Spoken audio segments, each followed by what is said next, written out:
Hola a todos, hola a todas. Hoy, pessoal. Bueno, aquí estamos en un día más en Casa Latina. Hoy toca la presentación de la investigación del equipo de Casa Brasil, conformado por Bruna y Beatriz. Yo soy Rodrigo, también de Casa Argentina. Así que, bueno, nada, ahí arrancando. Nada, les doy la palabra directamente a ustedes, chicas. No sé quién comenzará. Bruna. Vale, muchas gracias. Voy a empezar a compartir pantalla, pero mientras tanto Beatriz también puede hablar. Vamos a presentar en portugués, porque la investigación está toda en portugués y es sobre aldeas brasileñas, pero si a cualquier momento tienen alguna duda, pueden poner en el chat y podemos hablar portuñol o español y vemos cómo queda mejor. Sí. Y después yo doy un breve ejemplo de un caso particular, la cual de donde vivo, sobre cómo atravesó la pandemia, que justamente es lo que se trata de esta investigación. Cómo las pandemias, cómo las ecoaldeas atravesaron la pandemia en Brasil, particularmente, y mi caso es de Argentina. Adelante. Muitas graças, Rodrigo e Bruna. Olá a todos, meu nome é Beatriz e é uma alegria, um prazer estar aqui hoje para poder compartilhar com vocês os resultados desta pesquisa, né, que investigou como as ecovilas e comunidades intencionais brasileiras lidaram com esse contexto difícil de pandemia. Vamos lá, Bruna. Uma breve... um resumo do que vamos falar por aqui. Vamos apresentar quem é esse círculo de pesquisa da Rede Casa Brasil, que realizou esse estudo, e passar um breve contexto também da pandemia no Brasil. Apresentaremos a questão da pesquisa, os nossos justificativa, também uma linha do tempo para que acompanhem o passo a passo que seguimos, assim como a parte da metodologia, mas principalmente falaremos dos resultados e no final faremos uma consideração final sobre tudo que vamos apresentar.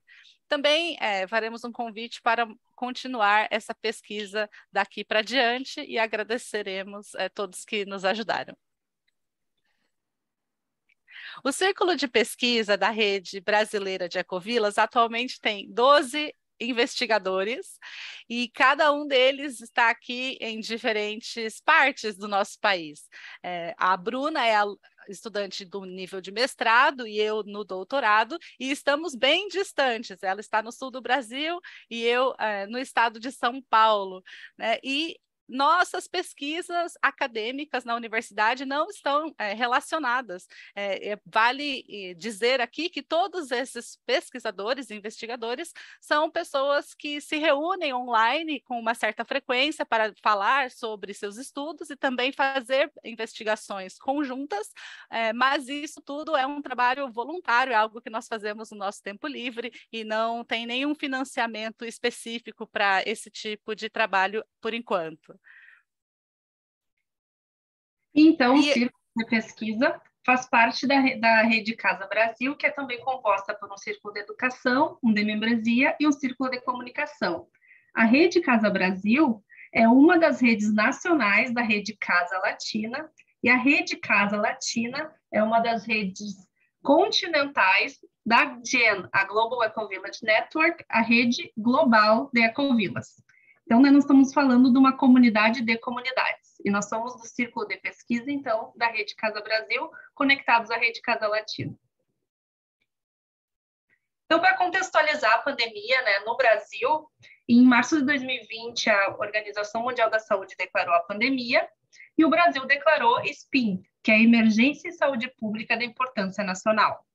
Em abril desse ano, os dados da situação no Brasil. Já temos 33 milhões de casos, depois desses quase 2 anos e meio de pandemia, 675 mil óbitos e 78% de imunizados com a vacina. Então, 15% da população brasileira foi atingida pela pandemia dos 215 milhões de habitantes, projeção do IBGE de 2022.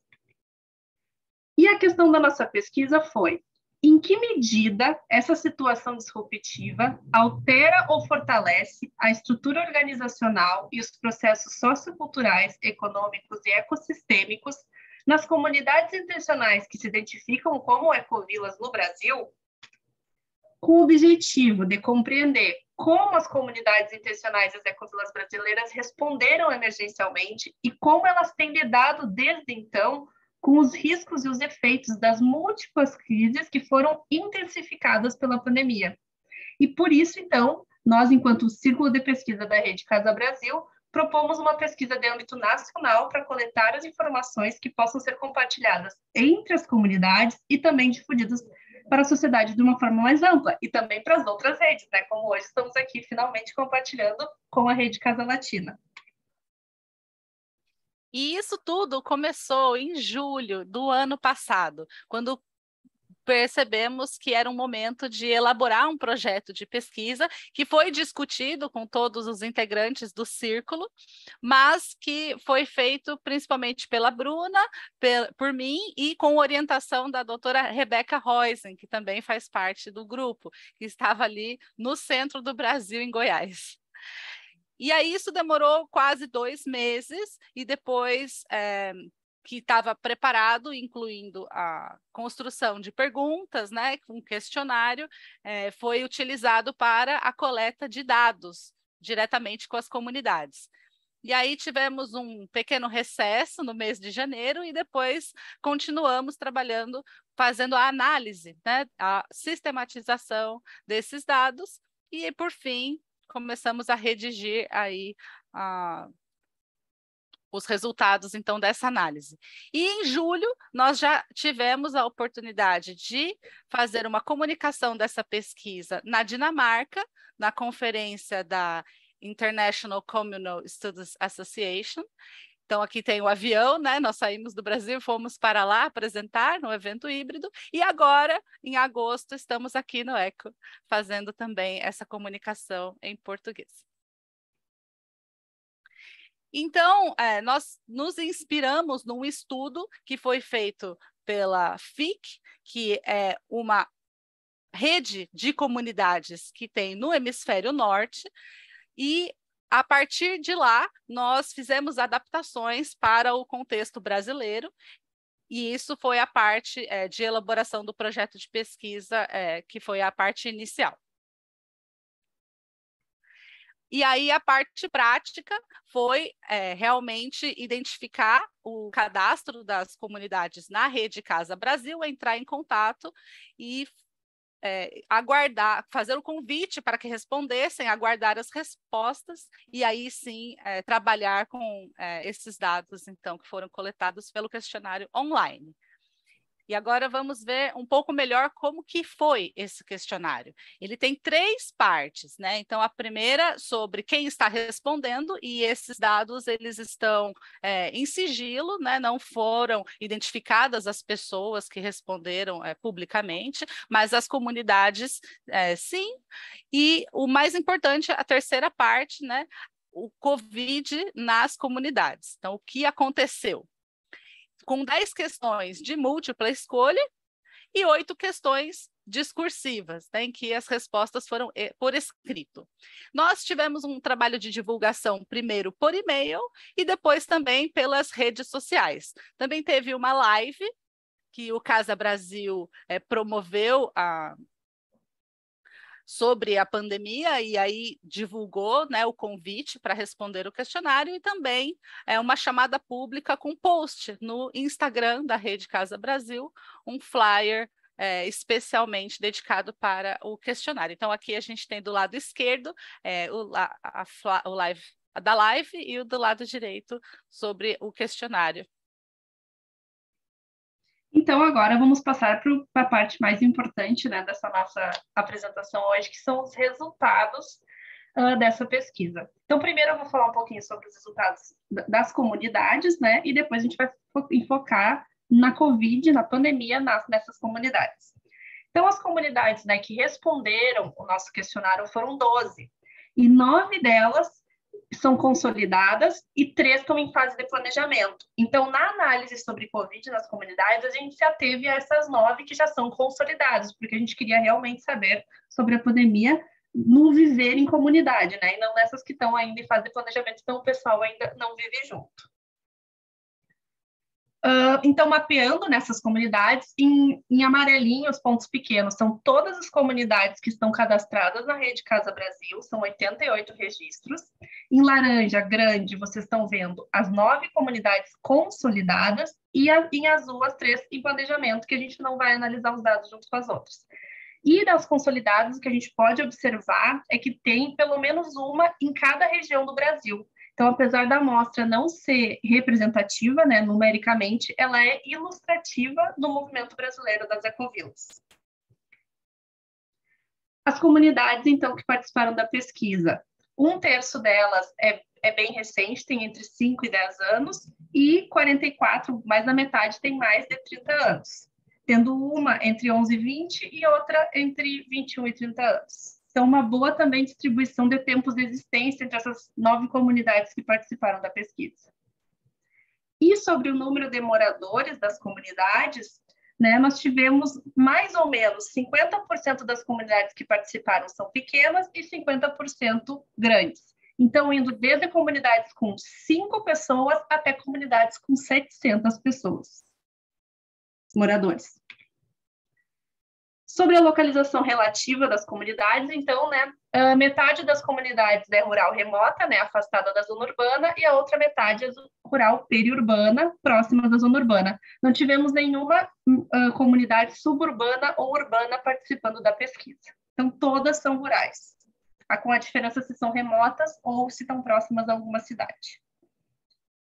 E sobre o grau de compartilhamento dos ambientes construídos nessas comunidades que a gente, né, que participaram da pesquisa, a grande maioria, né, apresenta uma mistura de espaços privativos e de uso compartilhado, ou tem algumas, né, tem todos os ambientes construídos de uso compartilhado. Nenhuma, né, como não é de surpreender, porque a gente estava investigando ecovilas e comunidades intencionais, nenhuma delas tem todas as construções de uso privativo.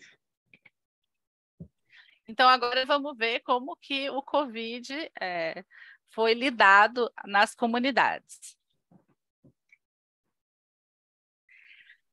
De maneira geral, a maioria das comunidades seguiram as orientações da Organização Mundial da Saúde,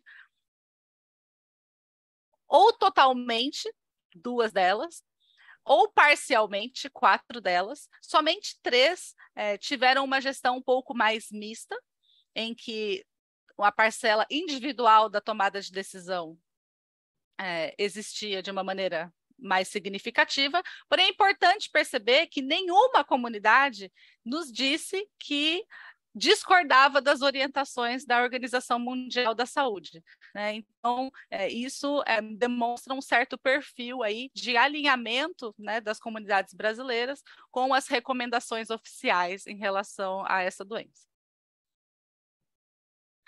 Agora, sobre contrair a doença nas comunidades, né? Então, mais da metade, 66%, reportaram que sim, que houve pessoas infectadas. Somente uma disse que não, e 2 ou preferiram não informar ou não sabiam dizer. As máscaras, né? Então, como que esse novo artefato foi utilizado? Em 2 delas, eram requisitadas, era necessário utilizar a máscara em todos os lugares da ecovila ou da comunidade intencional. Enquanto em 7, ou seja, a maioria delas, em alguns locais. Provavelmente nos locais de uso compartilhado, né? E muito mais possível que nos lugares mais privativos isso ficasse a critério do morador. Entretanto, como podemos perceber, né, nenhuma delas disse que não havia a restrição. Assim, todas elas estavam utilizando máscara de alguma forma. Então, isso demonstra que sim, estavam seguindo as recomendações oficiais, em alguma medida. O mesmo a gente pode perceber com o distanciamento social, né? Somente uma disse que não mudou em nada os hábitos de socialização, mas que essa distância física entre as pessoas de 1,5 metro, às vezes 2 metros, era requisitado em alguns lugares, em 6 delas, ou seja, na maioria, ou parcialmente, né, em 2 delas. Provavelmente as mesmas em relação à questão da máscara. E em relação às reuniões, né, como que o grupo, né, se unia ali, se encontrava? Somente uma, né, disse que não mudou em nada a dinâmica das reuniões. Outra comunidade disse que manteve somente as presenciais, mas a gente percebeu aqui que a maioria começou ou teve o hábito, né, de fazer reuniões online também. Então, tanto presencial como virtual. E uma delas, inclusive, disse que somente virtual durante esse tempo. Que é o ano de 2021, né? A vacinação. Aqui a gente tem um bom balanço entre um consenso geral e uma certa discordância, né? Então, 4 delas, a maioria queria se imunizar ou, né, tomar a vacina. 5 delas, isso seria uma decisão mais individual, não seria o coletivo todo da Ecovila que vai tomar a vacina, né? Mas a gente vê aqui novamente que não houve nenhuma que disse não vamos tomar, né? Não vamos nos imunizar. Isso não é desse perfil que foi analisado. Agora, vale perceber como que a pandemia afetou a questão do turismo nas ecovilas, né? Então, se antes, em média, tinha 400 visitantes por ano, importante ver que é uma média, né? Porque tem ecovila que recebia menos de 50 e ecovila que recebia mais de 1.500, né? Então, quer dizer, é um grande gradiente, um espectro largo, né, de visitantes. E aí isso era antes da pandemia.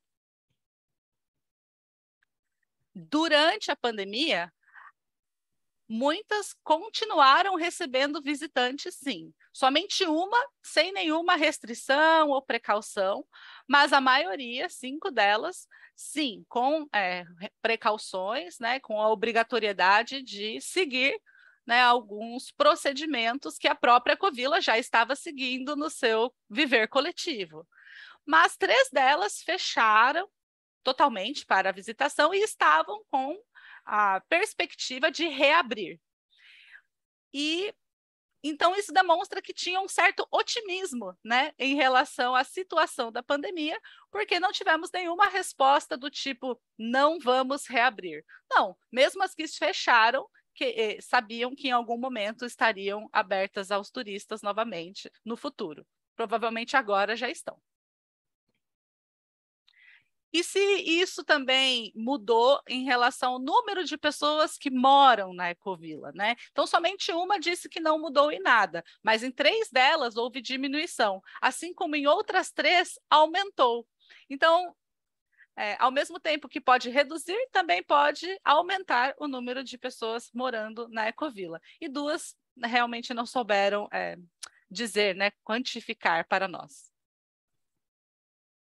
Mas, mesmo algumas estando fechadas ou com restrições para o turismo, houve sim um aumento na procura por pessoas de fora da Ecovila para conhecer ou para morar nelas, né? Então, praticamente todas disseram que sim, aumentou a procura para conhecer ou morar.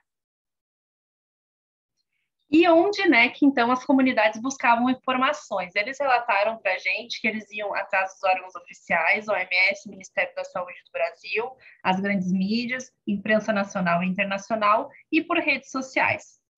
E sobre tomadas de decisão, uma coisa interessante que a gente observou nas respostas deles é que a gente viu a tendência de que quanto maior a comunidade, menos coletiva eram as tomadas de decisão em relação à pandemia. Sobre o impacto econômico, né, que elas sofreram, então as fontes de renda foram afetadas negativamente, porque os cursos, os retiros e as vivências foram todos interrompidos, a visitação ficou reduzida ou interrompida. Outras que tinham escolas dentro comentaram, né, que a escola dentro da comunidade teve que ficar fechada, e também eles tiveram queda nas vendas de produtos para fora da comunidade. E a gente vai ter, né, então, esse contraste de respostas que a gente recebeu naquelas questões que não eram de múltipla escolha, nas questões que eram estilo entrevista, né, que eram dissertativas para eles. Então, uma disse que no final das contas melhorou, e outra já falou que teve um maior isolamento e com isso dificuldade de emprego e de acesso para os empregados. Então, a gente vai ter assim, bastante contraste agora quando a gente estiver analisando essa parte econômica, né, do impacto da pandemia. E outra relatou que refugiados urbanos adentraram a comunidade, comprando casas, né, indo morar lá, e enfatizando home office e trabalhos online. E como que foi, então, a relação coletiva a esse impacto econômico? Então, alguns, né, relataram mais conexão com a comunidade, como resolução de questões internas, campanhas de ajuda interna, outros de conexão com o entorno e além, né? Então, a gente teve relatos de tristeza e desilusão com o governo brasileiro, campanhas de ajuda externa, como arrecadação emergencial de recursos e programa permanente de doações, oferta de cursos à distância e projetos socioambientais. E na conexão com o local, novamente, a gente tem aquele contraste das respostas, né? Algumas relatam um aumento do trabalho na agricultura, então se voltaram a plantar, né, o seu próprio alimento, e outras já disseram que, por causa daqueles refugiados urbanos que entraram, eles tiveram queda de interesse e energia em plantar e construir e viver na simplicidade. Então, a gente tem de novo, né, esse contraste nas respostas, tanto do como eles viveram o impacto econômico e como eles reagiram ao impacto econômico aqui. Então, como é que foi, né, a vida em comunidade durante a pandemia? Então, vantagens. O isolamento natural facilitou a segurança sanitária. Aqui são extratos das próprias falas deles, por isso que a gente colocou nesses balãozinhos. São como eles mesmos escreveram para nós, tá? Então, o isolamento natural facilitou a segurança sanitária, foi favorável, teve mais introspecção, menos saídas, mais produção interna e menos compras. Rede de apoio, manutenção do afeto, contato, alimentação saudável. Outro relatou que, como estamos na zona rural, nos sentimos bastante favorecidos por termos espaços abertos, natureza e um baixo índice de contágio na nossa região. Outros falaram que fortaleceram a sua crença numa vida mais alternativa e que muitas pessoas se voltaram para a terra, plantar para comer. Enquanto que as desvantagens que eles relataram tiveram a ver com a dificuldade em alinhar os protocolos sanitários com o uso desses espaços coletivos. Redução ou interrupção dos encontros presenciais, que é uma das razões pelas quais as pessoas vivem em comunidade, né? E a descontinuidade de projetos e ações que eram presenciais. Então, eles relataram, né, como é que a gente resumiu isso? Foram prejuízos ao convívio social, mudanças repletinas de planos e dificuldades de adaptação. E quais, então, né, os maiores desafios? Essas são as falas deles e a gente resume, né, que o maior desafio teve a ver com as relações humanas. Podem ver, inclusive, né, que um ali relata exatamente isso. O maior desafio sempre são as relações humanas.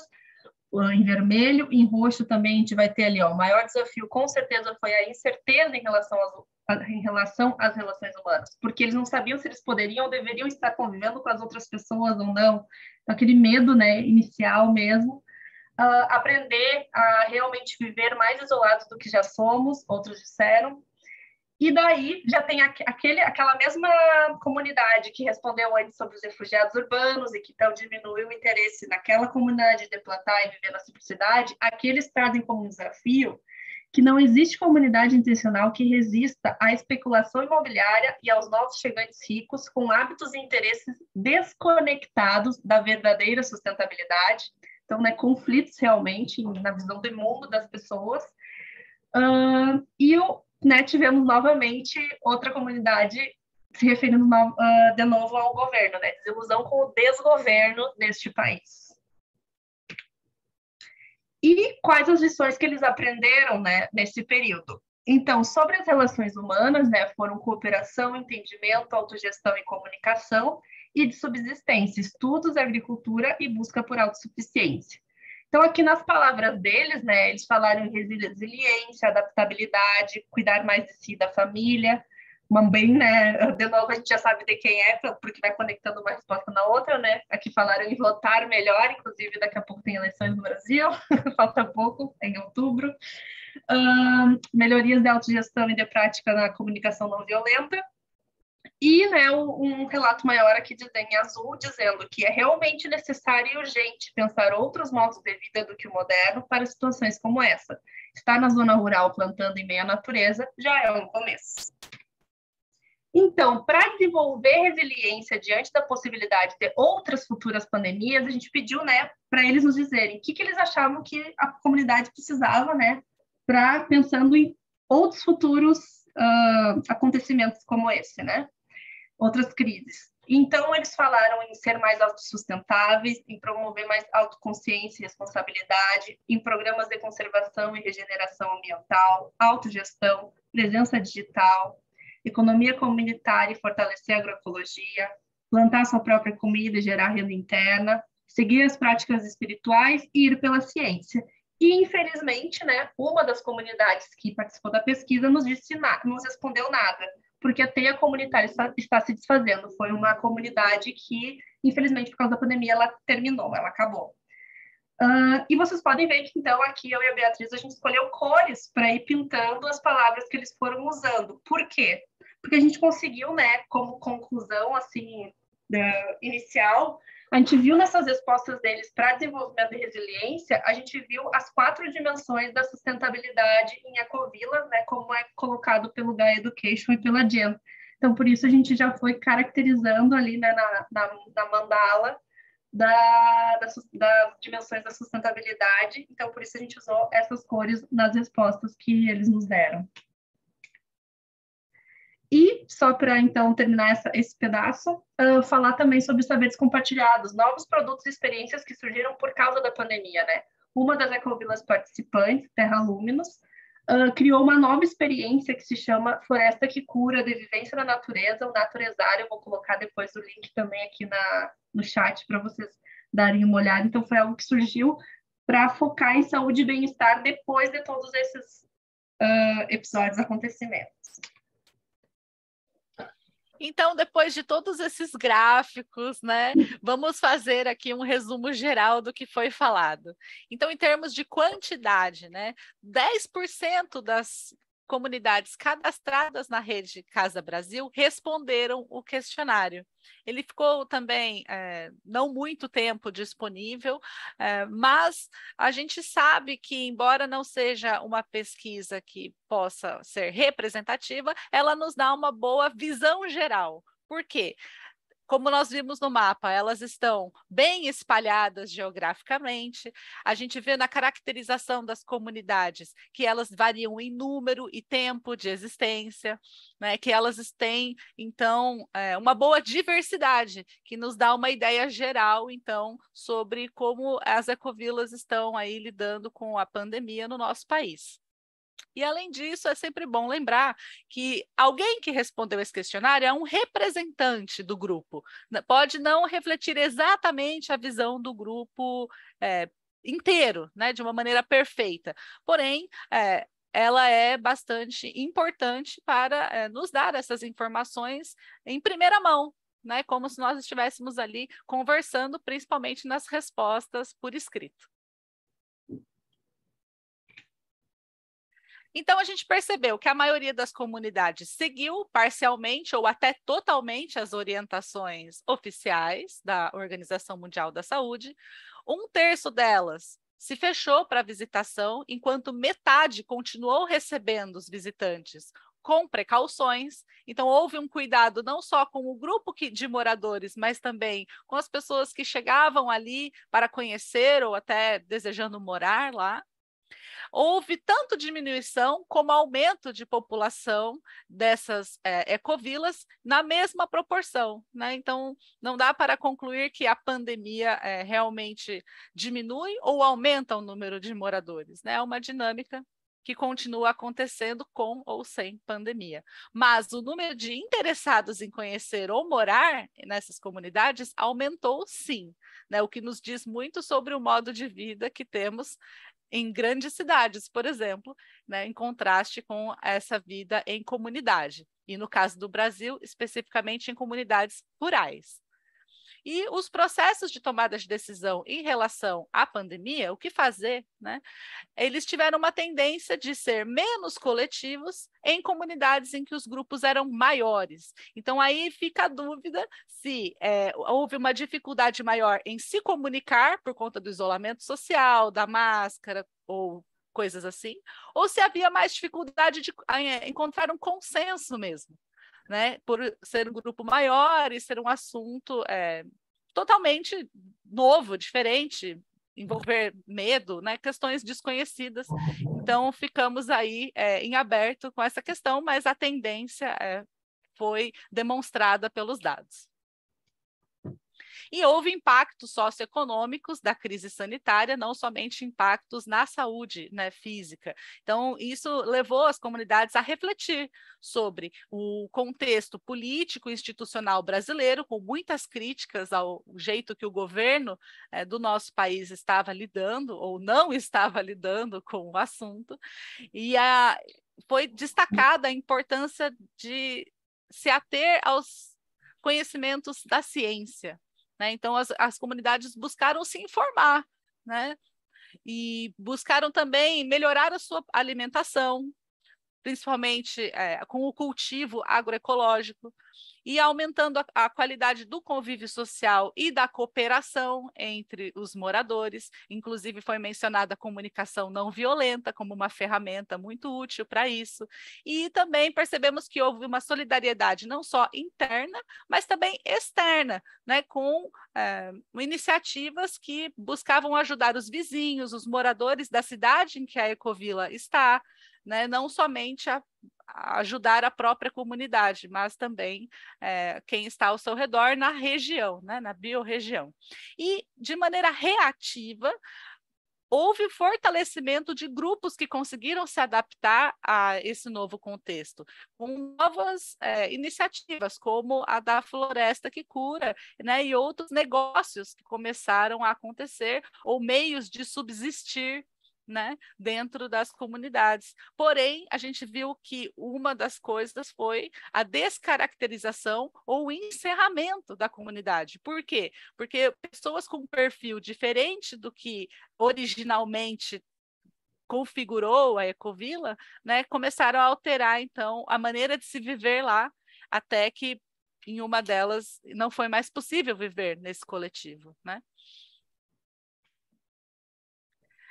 Mas, de maneira geral, a gente percebe que estar na zona rural favoreceu o isolamento, porque a Covid demorou mais para chegar nos lugares mais distantes das grandes cidades, onde tem aglomerações, né? Então, isso permitiu um contato mais direto e profundo com a terra e com a produção local de alimentos, e provavelmente também ajudou as pessoas a, pelo menos numa fase inicial, a se isolar menos, né, do que em outros contextos mais urbanos. Viver em comunidade pode tanto facilitar quanto dificultar como se lida com os efeitos de uma pandemia. Então, não tem como nós concluirmos que é bom ou ruim estar em comunidade. As relações humanas, elas são complexas, com ou sem comunidade, e ainda mais em contextos desafiadores como o de uma pandemia. Então, mas o mais importante disso é que estar em comunidade não significa estar alheio, né? Estar desconectado do que existe ao seu redor. Então, a comunidade ela não é uma ilha, ela está num contexto local, regional e nacional. E elas sabem e elas se posicionam em relação a isso, elas propuseram ações. Então, isso é muito importante para a gente entender o perfil das ecovilas no Brasil. Aqui nós temos uma lista de referências, essa apresentação ela será disponibilizada e poderá ser acessada, né, clicando diretamente. Inclusive, o último link era a pesquisa que nos inspirou para fazer esse estudo, está em inglês, mas ela é bastante ilustrada, é fácil de compreender ali os resultados, vendo o documento que eles postaram no site. E agora, eu convido todos a pegar o celular aí e acionar o QR Code para responder o questionário que aplicamos nas comunidades brasileiras, que agora está disponível em espanhol. Então, vamos compartilhar esse link para que comunidades de toda a rede Casa Latina participem dessa pesquisa e nos contem como que foi 2020, 2021, como está sendo 2022, porque a pandemia, infelizmente, ainda não acabou, embora tenha melhorado muito a situação, ainda tem o desafio, ainda tem muitas crises em cima, então vamos continuar, vamos expandir e saber como nossos irmãos estão lidando e poder comparar aí, então, com as comunidades brasileiras. Nós temos muito a agradecer a todas as comunidades que participaram das nossas pesquisas, ao Círculo de Pesquisa da Rede Casa Brasil, que nos apoiou nessa iniciativa, junto com a Casa Latina, GEM, e a Fellowship for Intentional Community, né, que foi aí a fonte da nossa ideia para fazer algo similar aqui no Brasil. E se quiserem, né, comentar, criticar, fazer sugestões, ou simplesmente se conectar conosco para fazer algum outro estudo também, né, vai ser um prazer respondê-los. Nosso e-mail é casabrasil.gen@gmail.com. Muito obrigado, muitas graças. Mas que boa pesquisa, Beatriz e Bruna. Muito bom. Agora eu vou falar no espanhol para fazer esta exposição bilíngue. Ahora voy a hacer un pequeño ejemplo, una ecovila argentina. Y ahora hablo español. Y después todas las personas que quieran ahí comentar algo, bueno, nada, comentamos al final sobre las dos situaciones. Es un pequeño ejemplo a nivel personal, así bajamos un poco toda esta información a tierra, toda esta data que nos encanta a nosotros, a los investigadores, exponer. Pero bueno, a veces son datos duros y nada. Bueno, nada. Gracias. Qué increíble. Yo también estoy haciendo algo parecido en Argentina, pero bueno, la cantidad de ecoaldeas que recorrieron ustedes fue increíble y está buena esa investigación. Bueno, en mi caso, yo formo parte de la ecoaldea Umepay en Córdoba, Argentina, y somos 150 personas actualmente, 350 hectáreas. Y bueno, ocurrió mucho de lo que ustedes acaban de decir, mucho. Es más, me sentía cada vez más identificado lo que pasaba. Bueno, porque nada, la pandemia fue algo increíble para todo el mundo, inesperado, pero bueno, la gente que estuvimos en comunidades y en ecoaldeas lo vimos de manera particular, porque bueno, nada, es otro contexto social, económico, cultural, por lo cual es muy interesante analizarlo, y bueno, justo ahí, en el caso de Umepay se quedó un antropólogo encerrado, o sea, yo ahí, y por lo cual empecé a analizar todo lo que sucedía al interior, y bueno, también me pasa lo mismo que a ustedes, que decir si fue positivo o negativo es muy difícil porque ocurrió muchos fenómenos sociales al interior de la ecoaldea. Por un lado, obviamente al principio fue como, bueno, nos sorprendimos todos y se produjo más un distanciamiento social entre las personas que estábamos en la ecoaldea. Lo que pasó al principio de todo fue que paró el turismo. La ecoaldea Umepay en Argentina, donde vivo, está muy basada en el turismo porque tiene un centro holístico en el medio, por lo cual viene gente de yoga, meditación, a transitar por el lugar, a pasar el fin de semana, a terapias holísticas de diferente tipo, por lo cual, bueno, eso pues, se cortó de golpe, y al instante pasó algo muy interesante, que fueron los círculos y dinámicas sociales para ver qué hacíamos, cómo salíamos a comprar las cosas, porque nosotros en parte nos alimentamos con lo de adentro y al mismo tiempo compramos cosas afuera, ya que no somos 100% sustentables alimenticiamente, pero bueno, era quién iba a salir, de qué manera, qué cuidados iba a tener, y hacia adentro era todo totalmente abierto, porque bueno, como que nadie salía, no teníamos cuidados, y bueno, fueron pasando los meses, no hubo contagios, logramos mantener esas logísticas de salir en camioneta a buscar la comida y entrar adentro. Pero bueno, a lo largo del tiempo, algo que iba pasando era como medio un encuentro de las opiniones entre las personas, de las perspectivas personales, porque hay gente que estaba ya quería salir y ya quería ir a Buenos Aires a visitar a sus familiares, pero bueno, en sí no se podía en Argentina porque las rutas estaban controladas por la gendarmería, pero bueno, siempre había caminos para poder llegar y volver, pero bueno, una vez que volvías era bueno, pero estuviste en Buenos Aires, una megápolis, por lo cual era muy probable que estés contagiado. Entonces, bueno, ahí fue el encuentro entre percepciones individuales. Eso fue como la mayor cantidad de roces que hubo. Pero bueno, a nivel personal siento que fue algo muy importante porque nos dio la posibilidad para poder adaptarnos como sociedad, como micro sociedad, ¿no? Éramos algo muy interesante que vi en las estadísticas es que algunas crecieron y otras disminuyeron, otras se mantuvieron igual. En el caso de UMEPAI creció, éramos 110 antes de la pandemia y después de la pandemia fuimos 140 y ahora somos 150, por lo cual el número va en ascenso por características más de la población que fue de gente conocida que fue comprando campos al interior de la Ecoaldea, pero al mismo tiempo por la pandemia, porque un montón de gente empezó a llamar para poder vivir en la Ecoaldea. Mientras iban pasando los meses, nos llegaban llamados y mensajes de decir, ustedes la están pasando excelente porque tenemos ríos, cascadas, hacíamos fiestas, jugamos deportes, vóley, fútbol, básquet, y afuera en Buenos Aires la gente vivía en un departamento de 5 metros por 5 metros y se estaban volviendo locos, mientras que a nosotros nos veían, bueno, en las 300 hectáreas de libertad. Y bueno, eso era como, bueno, ahí tomamos una buena decisión en estar acá. Pero bueno, otra cosa que pasó fue que como paró la economía desde el turismo, había otra manera que buscar el dinero a partir de la gente que se alimentaba del turismo, por lo cual empezó como una economía circular y los proyectos al interior de la Ecoaldea empezaron a aumentar y crecieron proyectos ecológicos, económicos, de pequeños emprendedores, de grandes empresas, etc. Por lo cual fue algo muy, muy interesante que sucedió.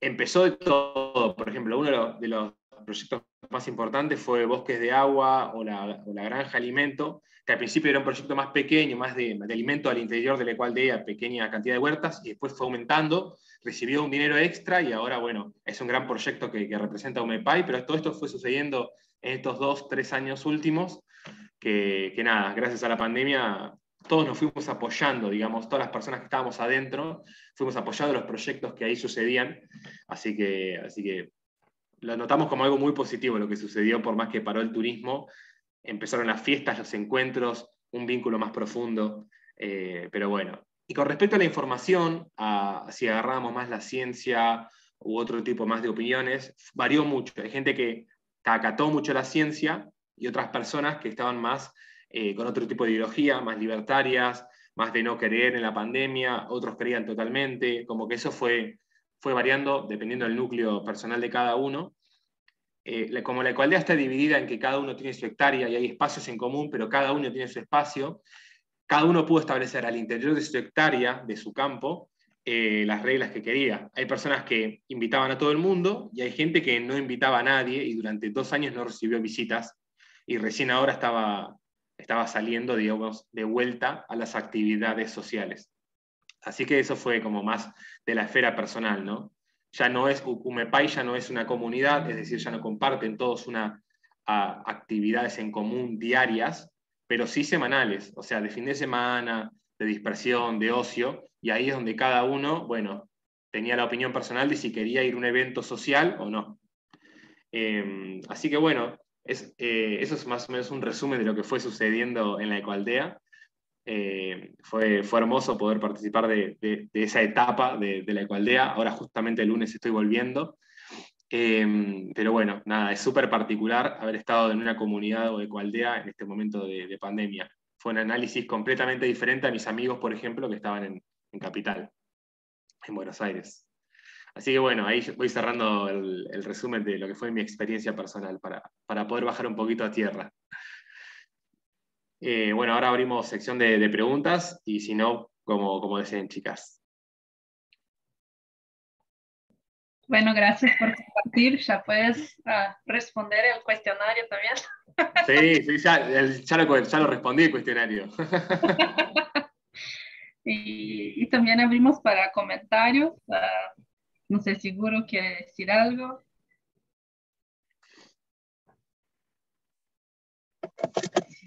Hola, hola. Sí, a ver si logro, porque estoy en ruta y con poquita batería, pero escuché todo con mucho interés, tratando de entender también la mayor parte de la primera parte en portugués. Creo que agarré bastante. Me llama mucho la atención y quería preguntarle sobre eso, lo de quién toma la decisión. Cuando dicen en las comunidades más grandes, la decisión de cómo nos enfrentamos, si nos vacunamos, si usamos mascarillas propios, es una decisión.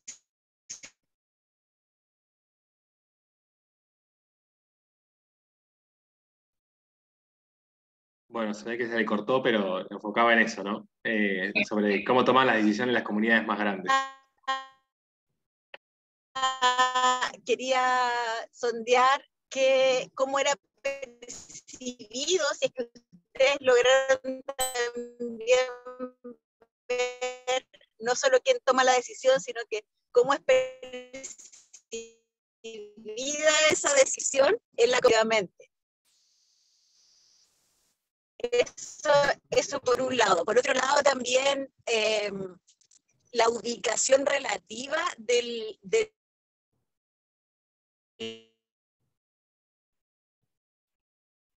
Oh, se cachou. Ai, talvez tenha acabado a bateria dela, mas nós podemos comentar essas perguntas Sim, que ela sim. fez, de qualquer maneira. Não havia uma pergunta específica no questionário sobre a organização política da comunidade no seu interior. Então, fica difícil para nós responder com certeza. As maiores comunidades tomam as decisões dessa forma, enquanto as pequenas de outra, mas o que deu para perceber é que as questões individuais, elas apareciam com mais frequência conforme a comunidade era maior. As comunidades que eram menores, aparentemente conseguiam se organizar e tomar as decisões de uma forma mais coletiva, em que o consenso aparecia mais do que quando eram muito grandes. Mas a gente não pode afirmar, com os dados que a gente tem por enquanto, né, o porquê. Só dá para perceber que isso ocorreu. Foi conectar duas respostas, porque a gente teve aquela pergunta sobre a gestão da pandemia, né? Onde que ela era mista, onde que era totalmente coletiva, onde que era individual, né? Cada família e indivíduo tomava a sua decisão. A gente conectou as respostas de cada comunidade a essa pergunta com quantas pessoas tinha em cada comunidade, e foi aí que a gente observou essa tendência. Tendia a ser menos coletivo, né? Quanto maior a comunidade, até pela dificuldade, né? Quantas mais pessoas, é mais difícil. Como o próprio relato do Rodrigo, né, mostra, eles eram 110, foram para 140, estão em 150. Mas cada um tem seu hectare, em cada um no seu campo pode, né? Aqui eu vou receber um monte de visita, que eu não vou receber ninguém. Mas justamente por ser uma comunidade, né, com mais de 100 pessoas. Né? Então, a gente já considera de média para grande, não sei quais são os critérios de tamanho de comunidade na Argentina, mas para nós já é de média grande, né? Então, tem a ver com isso, a gente conectou as respostas de duas perguntas e por isso chegou aquela, né, observou aquela tendência. Mas a gente não consegue chegar nos detalhes de exatamente como as decisões iam ser tomadas, porque não sabemos se é um sistema democrático ou sociocrático, ou se tem um líder, né? Então isso não é uma informação que esse questionário poderia nos dar.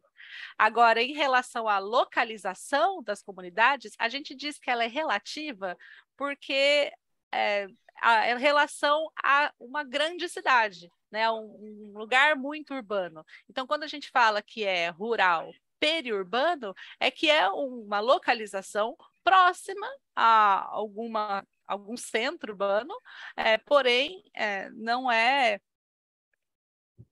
dentro da cidade, né? Não tem uma paisagem de cidade, é ainda uma paisagem mais rural, provavelmente ruas de terra, né? Nem todos os serviços urbanos chegam lá, como chegaria num bairro, no centro, né? E o rural remoto já são comunidades mais isoladas, né? Que preferem estar em meio a uma natureza menos modificada pela atividade humana, né? Então, distante, né? Precisa fazer um esforço maior para chegar num centro urbano.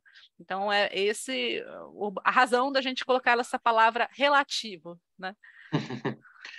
Bueno, justamente para traer a Umepay a esas dos preguntas, Umepay es totalmente rural, el pueblo más cercano se encuentra a media hora en auto, por lo cual es todo un paisaje completamente de sierras y con respecto a la toma de decisiones, no es sociocracia, pero sí consentimiento, por lo cual la decisión, como dije al principio, se tomaba escuchando todas las opciones a modo de círculo. Entonces, bueno, la mayoría, lo que opinaba la mayoría, fue lo que fue quedando como dinámica temporal, ¿no? Porque eso fue cambiando a lo largo de los meses. Después, eso fue perdiendo poder y después cada uno fue tomando sus propias decisiones, ¿no?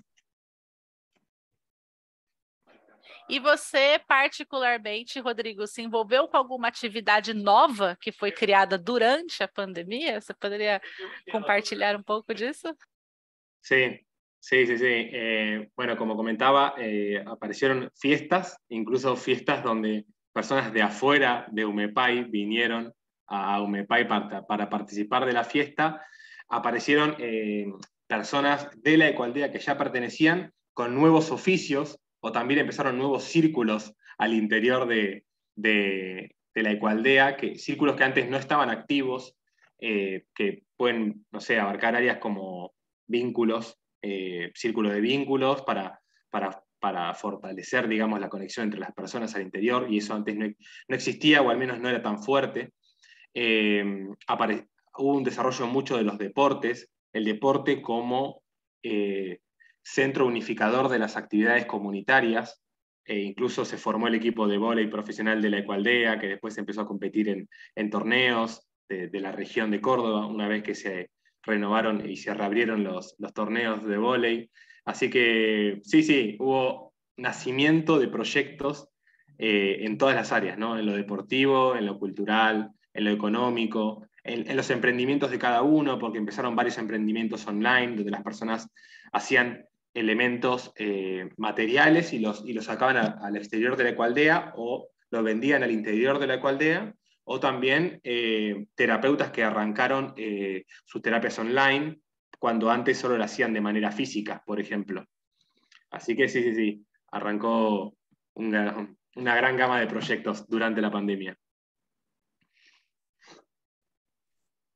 Bueno, les comparto acá en el chat el link, el enlace de ese que les conté de Terra Luminos, una de las ecoaldeas participantes de la investigación, y es una nueva experiencia, vivencia que ellos crearon después de la pandemia, entonces de salud y bienestar, enfocada en eso, como tomar un baño de floresta.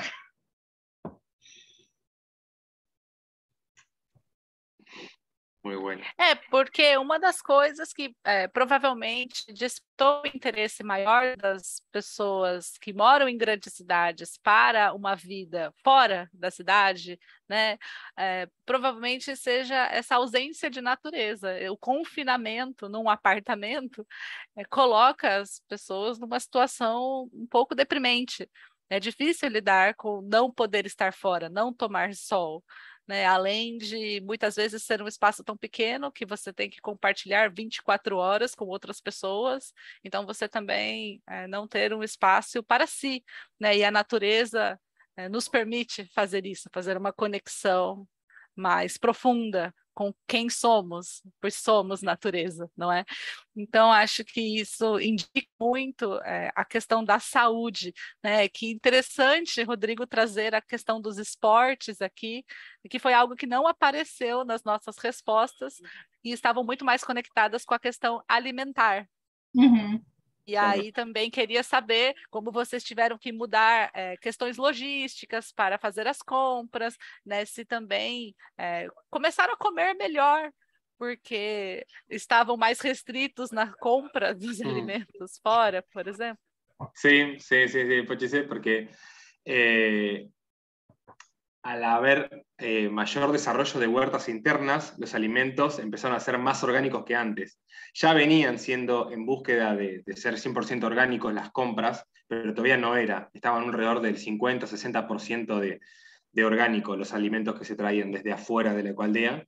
Pero bueno, durante la pandemia aumentaron las huertas, aumentaron los proyectos internos, o no solo de huertas, sino de alimentos a base de lo que se cultiva en la Ecualdea, como decirte, si sale, ya hay berenjenas, berenjenas en escabeche.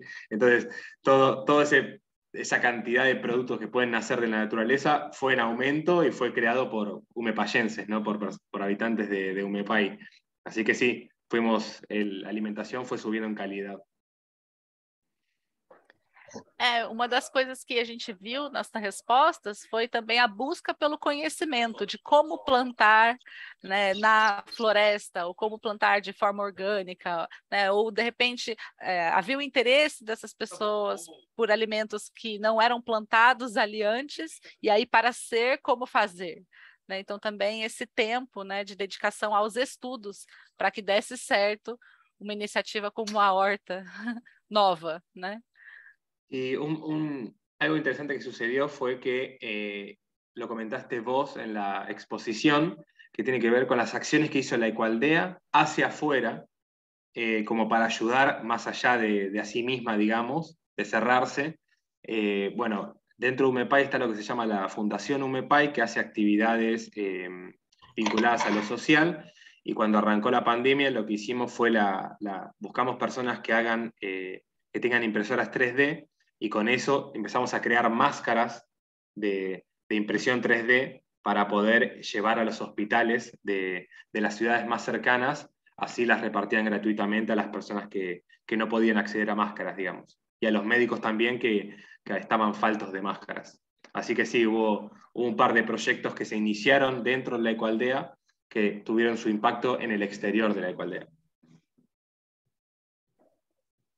Nossa, que fantástico! Porque realmente no começo houve muita dificuldade em encontrar as máscaras, né, para todos, principalmente para profissionais da saúde que não poderiam ficar sem. Né? Que incrível, parabéns, adorei saber isso.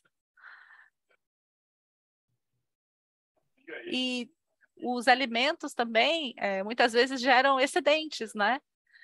Então, às vezes você produz e não consegue consumir tudo no passo em que eles ficam prontos para a colheita, para o consumo, né? Então também há uma oportunidade no momento em que as pessoas estão sem emprego ou com mais dificuldades econômicas para comprar um alimento de qualidade, um alimento saudável, uma comida de verdade, né? Sí, sí, sí, sí, sí. Sí, sí, fue un proceso muy interesante. Y además varió la alimentación, porque tanto lo de adentro como lo que traíamos de afuera, cada vez fue ampliándose, porque nada, necesitábamos más cosas también, ¿no? Al encerrarnos un poco y crear cosas al interior, como que necesitamos variar en las actividades y en la alimentación. Agora, algo que não colocamos no questionário, mas me veio agora, gostaria de saber, vocês aí na Ecovila tiveram alguma adaptação física de alguma construção, por exemplo, num espaço coletivo, para a questão da higiene? Porque no começo estávamos assim com informações de que era preciso higienizar tudo, não é mesmo? Então, para isso precisa de água, álcool, um espaço para colocar as coisas. E aí, queria saber, vocês tiveram esse comportamento também? E isso alterou o espaço construído de alguma forma ou não? No sucedió porque como no entraba tantos turistas, no lo modificamos. Para nosotros casi no lo modificamos. Lo que sucedió es que en el bar que está en la puerta, el bar-restaurante que está en la puerta de Umepay, cuando venían turistas así esporádicos cada tanto, bueno, nosotros sí que nos poníamos la máscara, pero por ellos, no por nosotros, porque ellos estaban acostumbrados a ver a todo el mundo con máscara y entraban a la Ecualdea y nadie tenía máscara, entonces, bueno, nos la poníamos unos minutos enfrente de ellos. Así que no, pero no, modificación espacial de los lugares no hubo.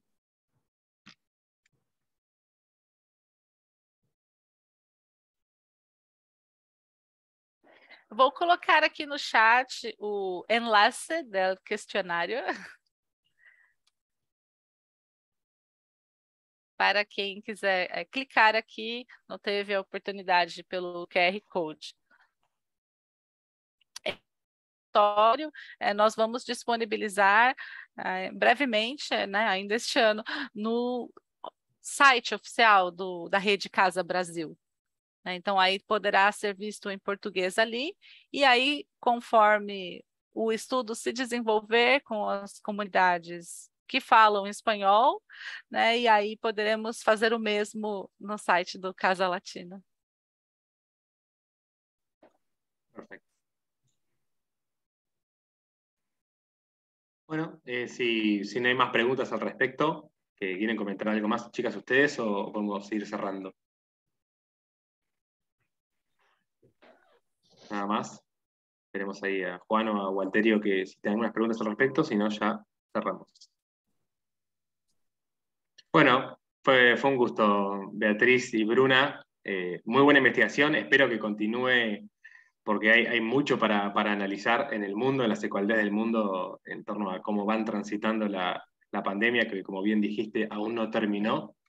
Y bueno, nada, también, nada, personalmente tengo un par de contactos en muchas ecualidades del mundo, así que nada, es cuestión de ir recopilando información al respecto. Así que bueno, ya pasaste los links para que las personas puedan ahí en comentarios acceder a la información y nada. Bueno, muchísimas gracias. Nós que agradecemos a oportunidade de ter vindo aqui compartilhar com você esse resultado desse estudo. Sim, é importante a gente continuar investigando e comparando também diferentes regiões do mundo. Já temos uma visão com essa iniciativa que tivemos em relação ao hemisfério norte, porque lá o perfil das comunidades, as respostas, as formas de se adaptar tiveram muitos contrastes e algumas aproximações também. Então, é algo interessante que poderíamos expandir, né, com o continente sul-americano todo. Seria muito legal fazer isso. Sim, então, espero que, divulgando esse questionário em espanhol, até o final do ano, a gente consiga ter resultados para fazer isso. Muito obrigada. Muitas graças. Por favor. Gracias. Obrigada. Gracias. Gracias, Walter y Juan, por estar ahí. Gracias. Nos vemos.